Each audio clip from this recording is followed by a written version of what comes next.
Writer एक बंदे को कोट कर रहा है, एक नॉवल था उसमें एक बंदा है आई वैन उसको कोट कर रहा है, मैं खुदा को तो मानता हूं लेकिन ऐसे खुदा को नहीं मानता जिसने ऐसी दुनिया बनाई। अगर एक रीजनेबल इंसान है, थोड़ी सी भी अकल रखने वाला बंदा है, तो उसके जहन में एक दफा सवाल ये आता जरूर है, यार ये क्या, अच्छे लोगों के साथ बुरा होता है, बुरे लोग ऊपर से ऊपर जाते जा रहे, मेरी तो नीयत बिल्कुल सही थी फिर भी मैं फंस गया।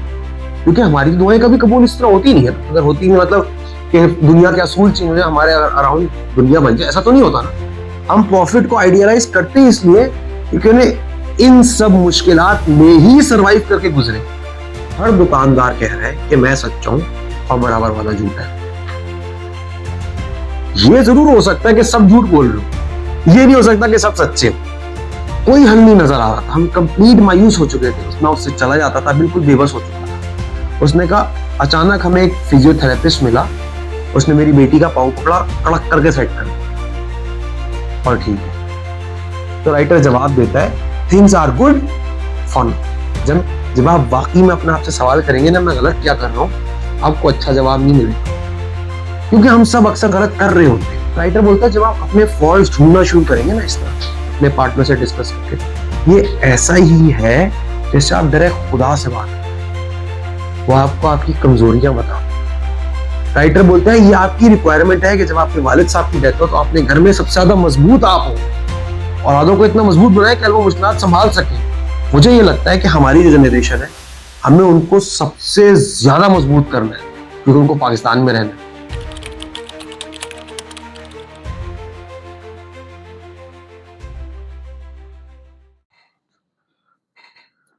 अस्सलाम वालेकुम। आज हम लोग इंशाअल्लाह ताला जो हमारी किताब चल रही थी उसका लास्ट रूल है जिसके तहत हमें जिंदगी अपनी गुजारनी चाहिए। तो उस रूल का नाम है, बेसिकली वो रूल नंबर 12 है। आपके साथ मैंने कुछ कुछ रूल गुजरने के बाद डिस्कशन शुरू करी थी। रूल नंबर 12 है pet a cat when you encounter one on the street. जब आपको कोई बिल्ली कोई गली में नजर आए तो उसको आप प्यार कर लें। मैं इस रूल को थोड़ा सा एक्सटेंड करूंगा, मैं बोलूंगा आपको कोई अब मसला ये कि पेटा कैट जो राइटर है उसने कनाडा के हिसाब से बोला है, उसने आगे जाके बोला है pet a dog when you see one. Karachi में तो आप किसी कुत्ते को हाथ लगाएंगे फिर आप इंजेक्शन लगवा रहे होंगे, तो पाकिस्तान के हिसाब से थोड़ा सा हम स्विच करेंगे। जब हम थोड़ा मैं आपको इसका आइडिया एक्सप्लेन करूंगा तो फिर हम अपनी सोसाइटी के हिसाब से इसको थोड़ा चेंज करें। जो स्टार्ट होता है हमारी डिस्कशन वो फुल एक हैवी नोट से, ठीक है, एक हैवी नोट से। राइटर एक बंदे को कोट कर रहा है, एक नॉवल था उसमें एक बंदा है आई वैन उसको कोट कर रहा है, मैं खुदा को तो मानता हूं लेकिन ऐसे खुदा को नहीं मानता जिसने ऐसी दुनिया बनाई। मैं खुदा को तो मानता हूं लेकिन ऐसे खुदा को नहीं मानता जिसने ऐसी दुनिया बनाई हो। ये इतनी अजियत भरी, इतनी तकलीफ भरी, इतनी दुखों वाली दुनिया, ऐसे खुदा को मैं नहीं मानता, ऐसे खुदा की ऐसी दुनिया को मुझसे नहीं माना जाता। अब ये कॉन्सेप्ट हमने रखा कि हम कैसे खुदा को, राइटर स्टार्ट कहां से कर रहे हैं, खुदा की जात के किस एस्पेक्ट को क्वेश्चन करते हुए स्टार्ट कर रहे हैं। और राइटर कहता है अगर एक रीजनेबल इंसान है, थोड़ी सी भी अकल रखने वाला बंदा है, तो उसके जहन में एक दफा सवाल ये आता जरूर है, यार ये क्या, अच्छे लोगों के साथ बुरा होता है, बुरे लोग ऊपर से ऊपर जाते जा रहे, मेरी तो नीयत बिल्कुल सही थी फिर भी मैं फंस गया। अभी मैं एक नीचे बंदे से मिला हूं, वो घर पे नहीं था, किराए पे रहता है, अभी मिलकर आ रहा हूं बस बंदे से, नीचे किराए पे रहता है। वो उसकी वालदा, वाइफ, बेटा और भाई सब लोग एक घर में रहते हैं, किराए के घर पे। तो बिल्कुल लो, मतलब बेचारी कोई इनकम ज्यादा नहीं है, घर से बाहर था, किसी काम से निकला हुआ था, फैमिली भी घर पे नहीं थी। घर में आग लगी, सब कुछ जल गया, सब कुछ चला गया। घर में आग लगी सब कुछ चला गया ना। पाकिस्तान में तो देयर इज नो वन, आपका सब गया तो बस फिर गया, यू आर ऑन जीरो। मालिक मकान में उससे पैसे मांगा है कि मेरा घर आपने चला दिया, घर में रहने की जगह नहीं है, माँ को कहीं और रुकवाया है, बेगम कहीं और रुकवाया है। ऐसे लोग, जब हम ऐसे वाकयात सुनते हैं ना, जब मेरे फादर को गोली लगी थी तो मैं गया था अब्बासी सरकारी अस्पताल है। तो एक तो पहले वहां हालात देख के मैंने कहा भाई ये कहाँ आ गए भाई, सरकारी अस्पताल है तो हमारा तो ये तो बहुत बेहतर जगह है, हम जहाँ देखते हैं जनरली अच्छी जगह है। वहां पे मैं अब्बू को एम्बुलेंस में लेके जा रहा था, तो मुझे अभी तक याद है मेरे अब्बू, मतलब ना ही इज अ वेरी, बहुत अब्बू बहुत मजबूत आदमी थे, तो वो ना तकलीफ से बिलक रहे थे, गोली लगी हुई थी उनको। तो मैं रास्ते में ना पूरे रास्ते फोन करते गया हूँ। मैंने दोस्तों को फोन घुमाया, शबीर भाई को, मतलब सबको मैंने फोन घुमाया। मैंने कहा कोई जान पहचान निकला है, वरना सरकारी ऐसे तो देखते नहीं। खैर शुक्र है कोई लिंक्स निकला है। मैं वहां गया तो मुझे डॉक्टर से देखना शुरू कर दिया। जब मैं था वहां पे, मेरे सामने एक बिल्कुल कपड़े फटे हुए खराब ऐसे बाप आया, अपनी औलाद को गोद में उठाया। उस औलाद की टांग टूटी हुई थी। मेरा बच्चा गिर गया है, मेरी टांग, कोई तो मुझे देख ले, कोई तो मुझे, उससे कोई डॉक्टर देखने को राजी नहीं हो रहा था। उस बाप के साथ सोचे, वो कह रहा होगा खुदा ये क्या, मेरे पास तो मीन्स ही नहीं है मैं किसी अच्छी जगह चला जाऊं, मेरे पास सरकारी उधार है, वो मुझे पूछ नहीं। तो ये थिंकिंग माइंड में सवाल आता है। अब इसकी हम बरक्स पिक्चर ड्रॉ करते हैं। एक स्टोरी है सुपरमैन, जब सुपरमैन नॉवल था ना, देखिए हमने क्या किया, तकलीफें क्यों है, उससे हम खुदा को सवाल उठा। एक स्टोरी है सुपरमैन की।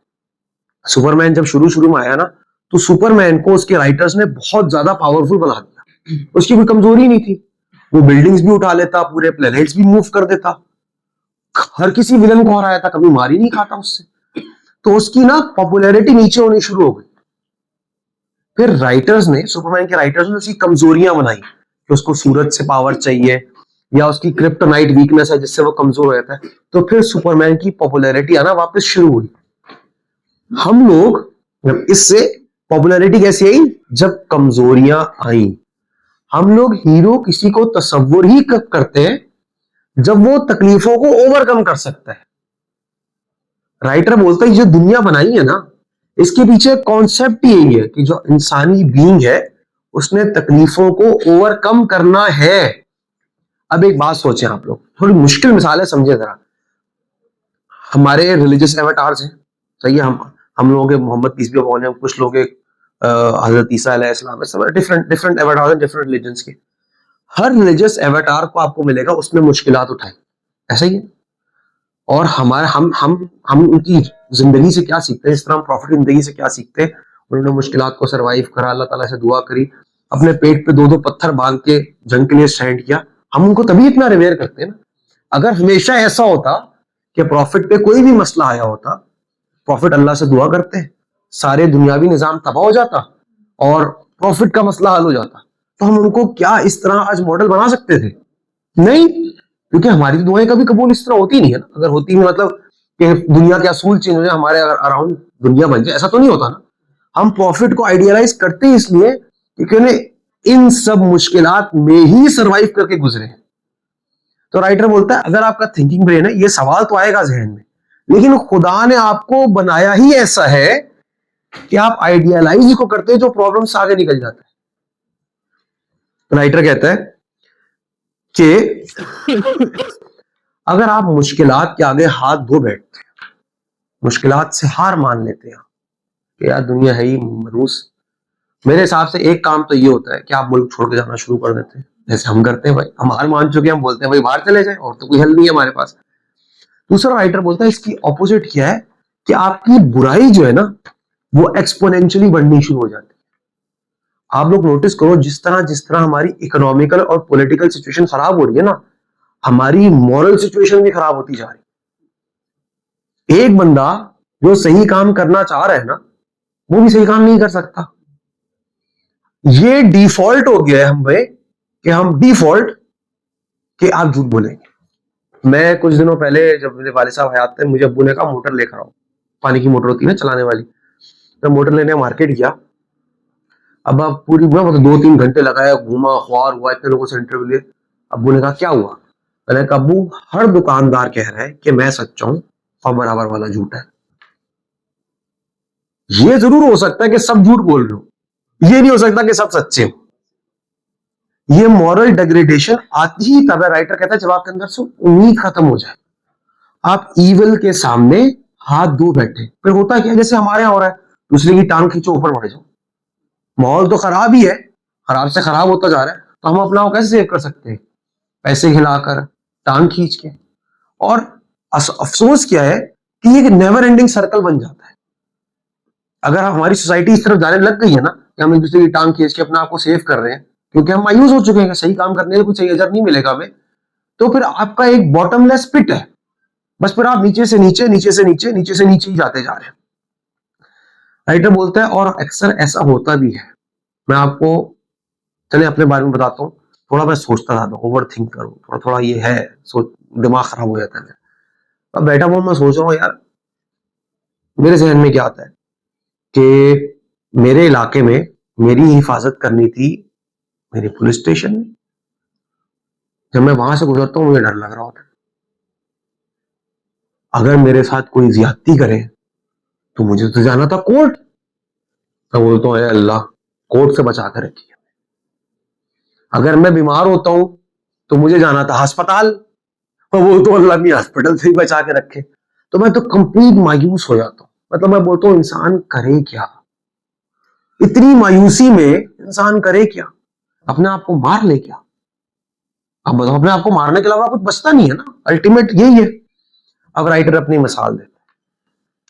राइटर की जो बेटी है उसको एक जेनेटिक डिजीज हो गया, इसमें आपकी हड्डियां ना घुलनी शुरू हो जाती है। मतलब आपकी हड्डियां बस, जेनेटिक होता है, उसका कोई इलाज नहीं है, आपकी हड्डियां बस घुलती रहती हैं।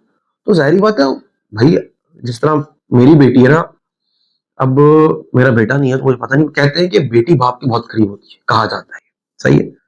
तो मैं, अगर मेरी बच्ची को हल्का सा भी कुछ हो ना, तो मैं फुल अंदर से ना हिल जाता हूँ। मतलब इस तरह होता है कि मेरी बेगम बोलती है यार आप बस कर दे, इसको कभी तो डांट दे। मैं डांटता हूँ, लेकिन जाहिर बात है बेटी है तो कुछ ज्यादा एफिलिएशन होती है, बाप की इस तरह होता है, ऐसा ही होता है शबीर में। अब राइटर के साथ भी ऐसा हुआ, उसकी बेटी को एक ऐसा डिजीज हो गया कि वो एक्सक्रूशिएटिंग पेन में रहने लग गई, हड्डियां घुल रही हैं।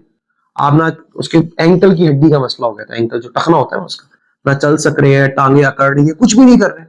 राइटर कह रहा है मेरी तो जिंदगी तबाह हो गई थी यार, मुझे अभी भी ऑफिस जाना है, नॉर्मल काम करना है, जिंदगी तो पहिया चलाना ही चलाना है मुझे। तो जिस तरह हम लोग किसी मुश्किल आती है, जिंदगी का पहिया तो चलाना पड़ता है ना।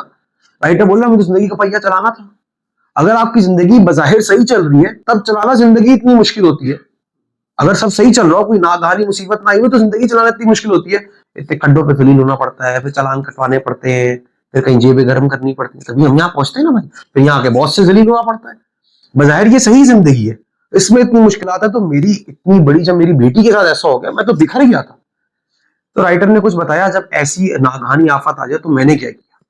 मैंने ये किया कि एक टाइम सेट कर लिया कि हम इस मुसीबत को इससे ज्यादा डिस्कस नहीं करेंगे।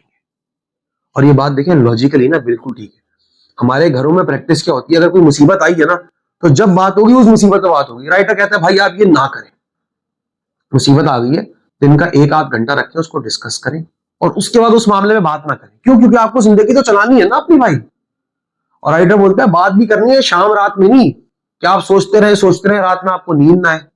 क्योंकि अगर आपकी नींद पूरी नहीं होगी तो आप और खराब हो जाएंगे, और आपकी इम्यूनिटी खराब होगी, आप साइकोलॉजिकली मजीद डिस्ट्रेस होंगे, इमोशनली ज्यादा नेगेटिवली चार्ज होंगे, वो सब मतलब नींद के साथ और मसले आएंगे। तो मसले को कंटेन करना शुरू करें। राइटर बोलता है, यहां तक राइटर ने बताया कि आप मसले को कंटेन करें, जिंदगी मुश्किल हो सकती है, हमने खुदा को सवाल उठाया। इस सब के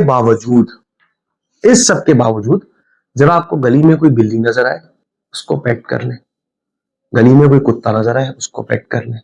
मैं इसको थोड़ा चेंज करता हूं, मैं बोलता हूं हम अपनी तरफ से जो छोटी सी अच्छाई कर सकते हैं वो कर लें। कोई आपको ऑर्फन नजर आता है, ऑर्फन का ख्याल कर लें। बेगरी के मैं अगेंस्ट हूं तो वो ना करें, 10-10 रुपए जो हमारी प्रोफेशनल भिखारी बन गए उनको ना करें। और कुछ नहीं, जो आपका दोस्त तकलीफ में ना, उसकी 2 मिनट कोशिश करके बात सुन ले। जो आपसे छोटा अच्छा हो सकता है वो कर ले। राइटर बोलता है जब मैं ये लिख रहा था ये चैप्टर लिख रहा था, तो हुआ क्या, मेरी बेटी एक्सक्रूशिएटिंग पेन में थी, तो हम बिल्कुल मायूस हो गए थे। She had been in pain for 8 years। उसकी टखना बदला गया था, आर्टिफिशियल जॉइंट लगाया गया था, 8 साल में वो तकलीफ में थी, और कोई हल नहीं नजर आ रहा था। हम कंप्लीट मायूस हो चुके थे, उससे चला जाता था, बिल्कुल बेबस हो चुका था। उसने कहा, अचानक हमें एक फिजियोथेरेपिस्ट मिला, उसने मेरी बेटी का पांव पकड़ा, कड़क करके सेट कर दिया, और ठीक है। वो बोलता है things are good for now. मेरी बेटी आंखों से आंसू बहने शुरू हो गए इसको, 8 साल से वो तकलीफ में, वो कड़क करके ठीक हो जाए, तो वो तो, उसकी बेटी तो रोने लग गई, वो ठीक हो गई, वो चलना भी शुरू हो गई, और उसका जो आर्टिफिशियल ज्वाइंट था उससे उसकी जिंदगी नॉर्मलाइज हो गई, पहले तो तकलीफ में थी। तो राइटर जवाब देता है things are good for now. जब मेरी बेटी ठीक हो गई चीजें अच्छी हो गई अभी के लिए, क्योंकि जिंदगी का जो प्रेमाइस है ना, हमने देखिए खुदा से शुरू किया, हम सुपरमैन पे गए, हीरो पे गए, अपने प्रॉफिट्स पे गए। जिंदगी का मकसद ही यही है कि आपने स्ट्रगल करके ग्रो करना है। इससे मैं आपको अजीब बात बताता हूँ, ये बड़ी ना टफ कंक्लूजन है मेरे लिए एक्सेप्ट करना, मेरे लिए एक्सेप्ट करना ये बहुत टफ कंक्लूजन है। और बताऊं, अगर आप लोग मेरे पीछे की बात करो ना, बोलो कि सर खुद भी स्टैंडर्ड पे नहीं उतरते, इस स्टैंडर्ड पे उतरना बहुत मुश्किल है। मुझे ये लगता है कि खुदा ने ये दुनिया बनाई ऐसी है कि विदाउट सफरिंग ना there is no growth, without suffering in any form. आपने जॉब में आगे बढ़ना है, आपको कुर्बानी देनी है। आपको फैमिली में आगे बढ़ना है, आपको कुर्बानी देनी है। आपको फिर रिलेशनशिप्स मेंटेन करने हैं, आपको कुर्बानी देनी है। आपको अपनी सेहत का ख्याल रखना है, आपको कचरा नहीं खाना है। आपको अपनी फिटनेस का ख्याल रखना है, आपको जिम जाना है। हर चीज में तो कुर्बानी देनी है आपको। और जो लोग कुर्बानी देते हैं ना, वो ऑन एवरेज बाकी लोगों से आगे होते हैं, क्योंकि उनको सेक्रीफाइस करना आता है। इस सब तकलीफ में जब हमारा आगे बढ़ने का जरिया ही कुर्बानी देना है, तो राइटर बोलता है जो छोटी छोटी नेकी है ना इस तरह की, जिससे हमारी जिंदगी में सुकून आ जाए। जब आप किसी की मदद करते हैं ना इस तरह, आप थोड़ी देर के लिए अपने मसले भूल जाते हैं। कोई ऑर्फन होगा ना, कोई ऑर्फन बच्चा होगा, उसका आप ख्याल रखेंगे। कभी अपने माँ बाप के साथ जाके बैठ जाएंगे, 10 मसले होंगे, तो आप अपनी बाकी में मसले बाकी में भूल जाएंगे। कहने को आप एक अच्छाई का काम भी कर रहे हैं और आपके मसले भी खत्म हो जाएंगे। समझ आ रही है भाई बात? अब इसके बाद हमारे रूल्स खत्म हो गए। अब राइटर ये किताब कैसे खत्म करता है?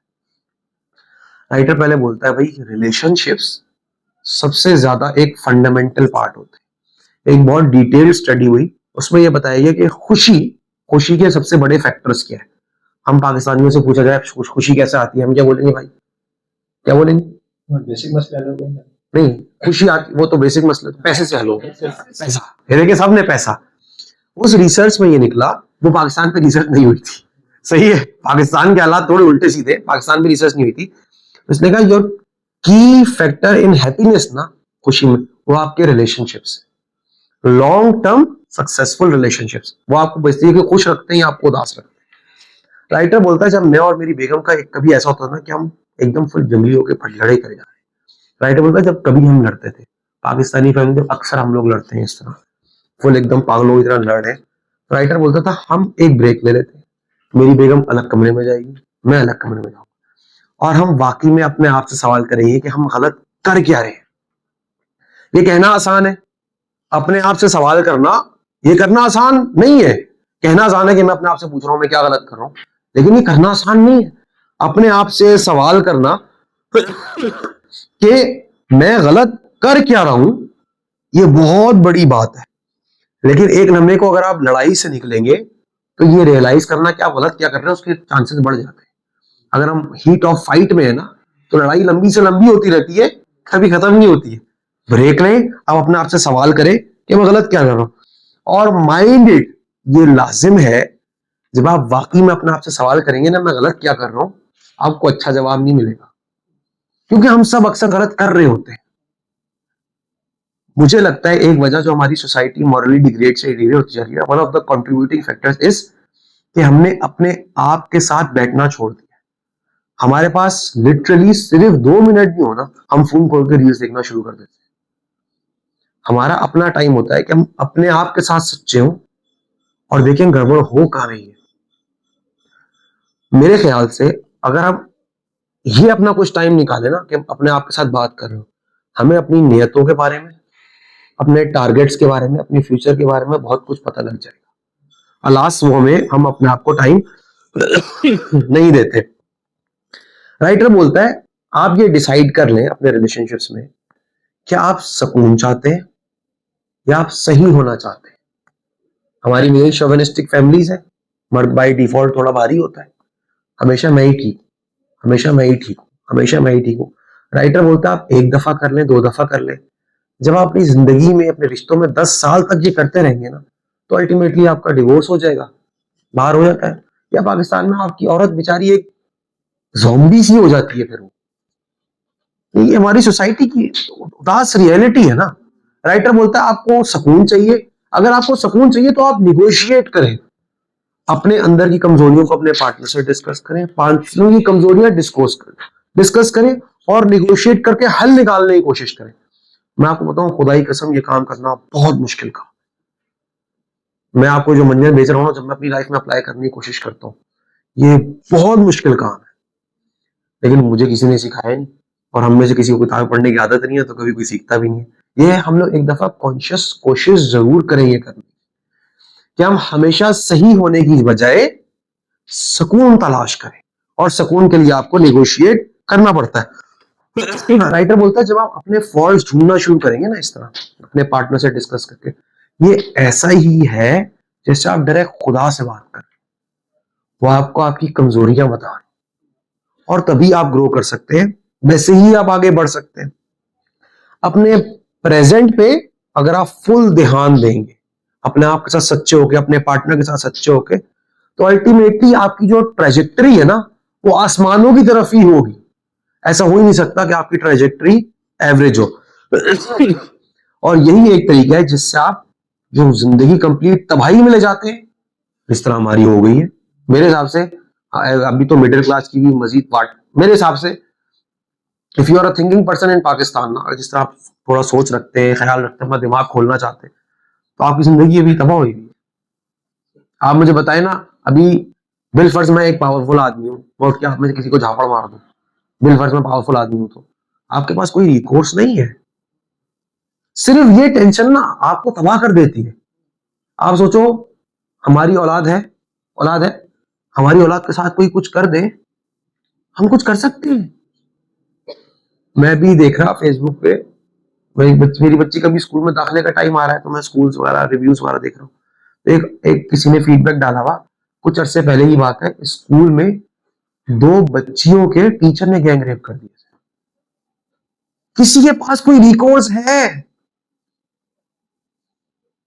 राइटर बोलता है ये तबाही है आपके पास अगर आप झूठ बोलते रहते हैं, रियलिटी को एक्सेप्ट नहीं करते, और मतलब अपने आप से सच्चे नहीं होते। इस तरह हमारी ओवरऑल आवाम हो चुकी है। ऑल्टरनेट है कि आप सुकून में रहें, आप प्रेजेंट को ठीक करने के लिए मेहनत करें, तो ओवरऑल फ्यूचर में आप ग्रो ही करते रहेंगे। राइट कहता हम करें क्या? जब मैं थक जाऊं, जब मैं बेसब्र हो जाऊं, जब मैं मायूस हो जाऊं, तो मैं करूं क्या? राइटर बोलता है gratefully accept a hand that is out there to help. जो हाथ आपकी मदद करने के लिए बढ़ाए, उस हाथ को पकड़ लो। जब आपको ये रियलाइज हो आप बूढ़े हो रहे हो, इस तरह मुझे रियलाइज होता है, अब आज से मेरा ख्याल है कोई 5-6 साल पुरानी बात है, ओ भाई क्या एनर्जी होती थी। सुबह 8 से रात 11-12 बजे तक काम कर रहे हैं, फिर तफियां भी चल रही है, वजन भी उठा के चल रहे हैं, सब कुछ कर रहे हैं। मतलब जब घर में कोफ्ते बने, इस रात कोफ्ते बने थे, वो 3 नान तो कोई टेंशन ही नहीं है, और सुबह उठ के फिर चिप्स के पैकेट भी खा लिए, सुबह उठ के पराठे भी खा लिए। अब 2 नान खाओ भाई, 3 दिन पेट हैवी रहता है। राइटर बोलता है जब ये बुढ़ापा आप पे डॉन कर रहा हो, तो हमने आपको तसल्ली कैसे दे? यार हो सकता है आपको शायद थोड़ी थोड़ी मेच्योरिटी आ रही हो, हिकमत आ रही हो। जब आपका कोई बच्चा मर जाए, इन्फेंट्स की डेथ हो जाए, तो अपने आप को सुकून कैसे दे? अपने आप को सुकून दे अपने घर वालों को सब्र देकर, उनका साथ देकर। राइटर बोलता है ये आपकी रिक्वायरमेंट है कि जब आपके वालिद साहब की डेथ हो, तो अपने घर में सबसे ज्यादा मजबूत आप हो। This is the only way to go forward. Writer बोलता है नेक्स्ट जब मसला है जिंदगी में, तो मैं क्या करूं? मसला तो आना ही है ना भाई, नेक्स्ट मसला आना है, तो मैं क्या करूं? मैंने कोई गलत फैसला कर लिया था, उसकी वजह से मैं नुकसान उठाना पड़ा, अब मैं क्या करूं? राइटर बोलता है उससे अगले फैसले पर ध्यान दे कि वो गलत ना हो। आप अपने आप को ये कॉन्शियस रखें कि सही कुर्बानियों से अपने आप को ना रोके, सही कुर्बानियों से अपने आप को ना रोके। झूठ हरगिज ना बोले, क्योंकि झूठ आपको अंदर से कमजोर कर देता है, और लॉन्ग टर्म में कहीं ना कहीं आप फंसते ही हैं। लाइफ ऑलरेडी बहुत मुश्किल है, जब हर कोई झूठ बोलना शुरू कर देता है ना, लाइफ बहुत ही मुश्किल हो जाती है। अगर हमारे पाकिस्तान में हर बंदा और कुछ ना करे, सिर्फ सच बोलना शुरू कर दे, सिर्फ सच, पाकिस्तान तो मेरा ख्याल है हफ्तों में ठीक हो जाएगा, सिर्फ सच बोलना शुरू कर दे। आइटम बोलता है झूठ अपनी जिंदगी से निकाल दे, और कभी भी जिंदगी को ये चैलेंज ना दे, इससे बुरा और क्या होगा। लाइफ बोलेगी बेटा सबर करो, मैं बताती हूँ अभी और क्या खराब होगा। जिंदगी को कभी चैलेंज ना ले। जहन्नुम भी एक बॉटमलेस पिट है, इस तरह जहन्नुम का कोई इख्तिताम नहीं है, जिंदगी की तकलीफों का कोई इख्तिताम नहीं है। मैं अपनी रूह को, अपने जिस्म को ताकत देने के लिए क्या करूं? राइटर बोलता है कि अपने जिस्म को अपनी रूह की सर्विस के लिए इस्तेमाल करें, अपनी रूह को मजबूत करें। जब आपके जहन में मुश्किलात सवाल आए, मुश्किल सवाल आते हैं, मुश्किल सवाल मजहब से, रिलीजन हो सकता है, हिस्ट्री से, फलसफे से, फिर रिलेशनशिप से भी हो सकता है। जब जिंदगी में मुश्किल सवाल आते हैं, मैंने इस बंदे में, इस शादी में इतने पैसे इन्वेस्ट कर दिए, इतना टाइम इन्वेस्ट कर दिया, तो क्या करें? राइटर बोलता है सवालों को कंसिडर करें कि ये आपके लिए नए अपॉर्चुनिटी के दरवाजे खोलेगा। जब एक गरीब आदमी आए, ये गरीब आदमी की तकलीफ देखें, तो कोशिश करें कि उसके टूटे हुए दिल को जोड़ने की कोशिश करें। माशाल्लाह आप लोगों में प्लस पॉइंट ये है कि आप लोग ऐसे ही इदारे में काम कर रहे हैं जहां आप लोगों को मौका मिल सकता हो इन चीज का, सही है। और जब फाइनली ये सब करने के बाद लोग आपकी बात सुनना शुरू करें, जब ये सब करने के बाद लोग आपकी बात सुनना शुरू करें, तो सिर्फ सच बोले, सच के अलावा कुछ और ना बोले। राइटर बोलते हैं ये जो मुझे कलम की रोशनी मिली है ना, कलम की रोशनी मिली है, मैंने कोशिश करी है कि इससे मैं कोई अच्छी बात लिखूं, आप लोगों को अच्छी बात बताऊं, पुराने लोगों की हिकमत आपके सामने रखूं। हमारे दादा दादी बोलते थे ना कि भाई झूठ ना बोलो, झूठ ना बोलो। अब किसी को हम सिखाते हैं अपने बच्चों को? मुझे तो नहीं लगता हम अपनी जनरेशन को बोलेंगे झूठ ना बोला करो, हम तो नहीं बोलेंगे ना। अगर सच बोलते रहेंगे तो जलील लोग और होते रहेंगे। हमारी सैड रियलिटी ही होती जा रही है। राइटर कह रहा है कि मैंने कोशिश करी है कि मैं आप लोगों के सामने पुरानी जो जनरेशन थी उनकी सच्चाई लेकर आऊं, उनकी प्लस पॉइंट्स लेकर आऊं। ये कोशिश करूं कि आप लोगों को अपने रिलेशनशिप्स मेंड करना सिखाऊं, जो रिलेशनशिप तबाह हो गए हैं उनको मेंड करना सिखाऊं। मैं आपको ये सिखाऊं कि अपनी औलादों को इतना प्रोटेक्ट करके ना रखें कल वो मुश्किलात ना संभाल सके, औलादों को इतना मजबूत बनाए कल वो मुश्किलात संभाल सके। मुझे ये लगता है कि हमारी जो जनरेशन है, हमें उनको सबसे ज्यादा मजबूत करना है, क्योंकि उनको पाकिस्तान में रहना है, ऐसा ही है ना। हम अपने बच्चों को उतना ही प्रोटेक्ट करके रखते हैं। और राइटर खत्म करता है इस बात से, I wish you all the best and hope that you can wish the best for others. मैं आपको ऑल द बेस्ट विश करता हूं, और मैं ये चाहता हूं और मैं ये उम्मीद करता हूं कि आप लोग भी दूसरों का ही अच्छा चाहते हैं। तो आज हमारी जो ये 12 रूल्स फॉर लाइफ बुक थी, हमने आज वक्त काम करी है। उसकी इंशाल्लाह ताला मुझे उम्मीद है मैं नेक्स्ट वीक से एडिटिंग शुरू कर दूंगा, कुछ टाइम में वो अपलोड होने लग जाएगी। कुछ लेक्चर्स हैं जो यहाँ हमने, मेरा ख्याल है रूल 6 से हमने यहाँ शुरू किया था, शुरू के 5 रूल्स क्लास की रिकॉर्डिंग से।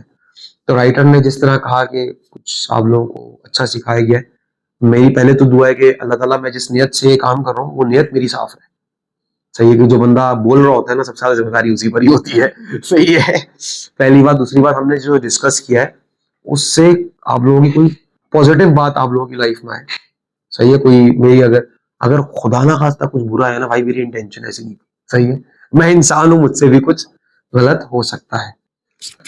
मैं ये कहना चाहूंगा जो आप ये कह रहे हैं ना कि बच्चों को जो मैं समझता हूँ कि बच्चों को जो हम लग्जरी देते हैं ना शुरू से, स्टार्टिंग से लेके कि भाई आप इनको गाड़ियां दिला के दें या इस तरह देंगे, पता है मैंने वो देखा है। फिर बाद में ना वक्त एक ऐसा आता है कि आप ना वो जो आप कहते हैं ना मुश्किल उन्हें फेस नहीं किया होता ना, तो उनको अगर मिसाल दे दूंगा, आप कहेंगे सदर में चले जाओ, गाड़ी नहीं है, तो वो नहीं जा पाएंगे। तो आप मुश्किल से ही ना स्टार्ट से, जब बच्चा हो ना उसके बाद आप उस पर लाइबिलिटी डालना शुरू कर दें, उसको बोलिए ये काम करके आ जाए, जैसे दुनिया कर रही है। आप उनको ये ना बताएं कि आप सब चीजें हम आपको प्रोवाइड कर देंगे फिर आप जाके वो करें।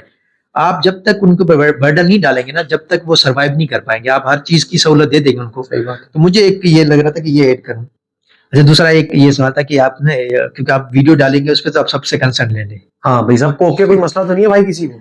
है नहीं, कोई मसला नहीं।